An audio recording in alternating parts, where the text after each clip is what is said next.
the day I die.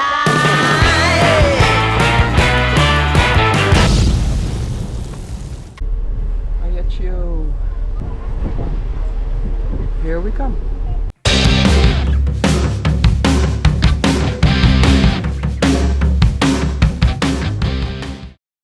Het eerste wat we gaan doen op het eiland is een lekker ontbijtje halen. Dan gaan we daarna een rondritje doen naar Bonifacio. Een plaatsje in het zuidelijke gedeelte van het eiland. Ik denk dat we ongeveer iets van 150 kilometer vandaag hebben. En dan daarna zoeken we een plekje op om te slapen. Camping. Het vaart heel rustig. We hebben er 11 uur over gedaan. Hij vaart zo rustig dat je eigenlijk gewoon geen beweging voelt.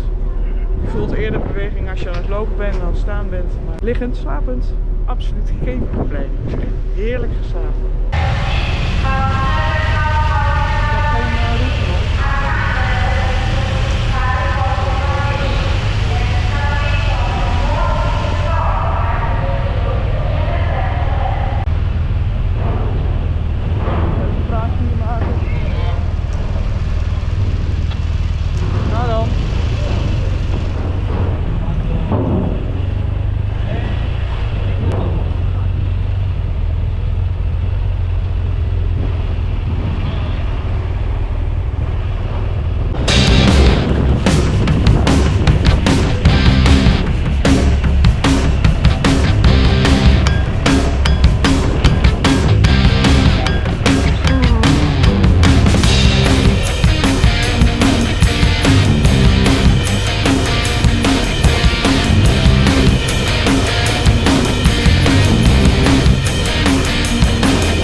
Bonifacio.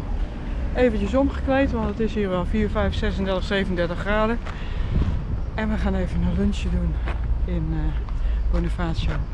We zijn hier, even kijken, 100 kilometer naartoe gereden. Het zuidelijkste puntje van het eiland.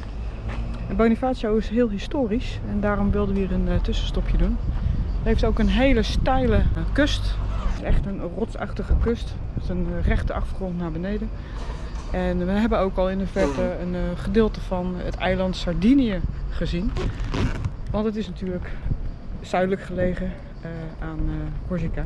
Dus we gaan eens kijken hoe het daar verder is. We staan hier op een speciale motorparkeerplaats. En zoals bij veel plaatsen in Frankrijk hoef je daar gewoon niet voor te betalen. Dus dat is wel heel erg fijn. Een groot gigantisch rocket. En daar het fort. Met uitzicht op de zee natuurlijk. Dat was de kunnen verdediging van vroeger. Veel natuur wat onderweg was eigenlijk. Ja. Nauwelijks wat landbouw. We hebben 1 marsveldje gezien. 1 tractor. Ja. En verder 1 veldje met koeien. 1 veldje met schapen. En de rest is gewoon vreselijk bebos, gegroeid. Groen. Tot aan de kust. En aan het zuiden, in het zuiden is het wat meer rotsig. Daar, vis, pizza, van alles kun je lunchen. Het ziet er wel weer heel erg mooi uit.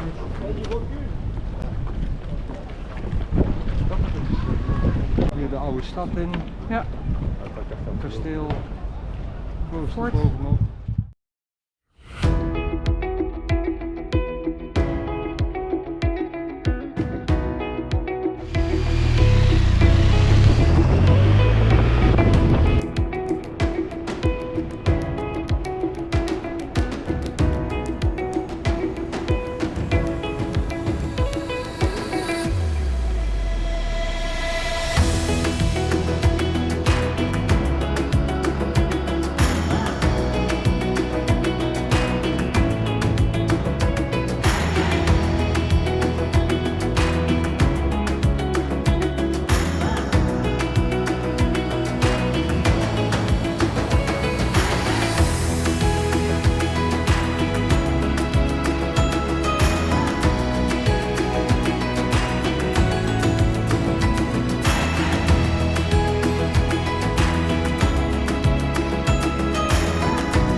We zitten op de camping in Bicchisano. Dat is ongeveer 45 kilometer van Ajaccio af.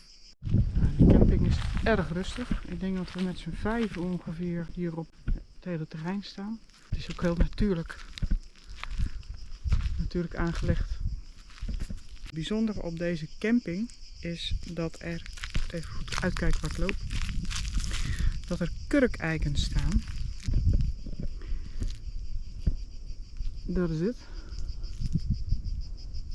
Het zijn eigenlijk hele grote bomen. En die bomen die hebben een speciale bast. En de naam zegt het eigenlijk al. Dit is kurk. 1 keer in de 15 jaar mogen ze kurk van de stam afhalen. Het groeit dan wel weer aan. De boom heeft daar 15 jaar voor. De bomen worden ongeveer 150 jaar oud. Ja, je raadt het al eigenlijk. De kurk die wordt gebruikt voor in de wijnflessen. Maar ook voor de schoenindustrie bijvoorbeeld. Ik vond het wel heel bijzonder. Er staan een aantal van deze bomen op de camping. Even uitkijken, want de blaadjes die uit die bomen vallen, die zijn erg droog. En ik sta op een helling, dus ik glijd er zo vanaf. Kijk, er staan er nog meer. Leuk weetje toch?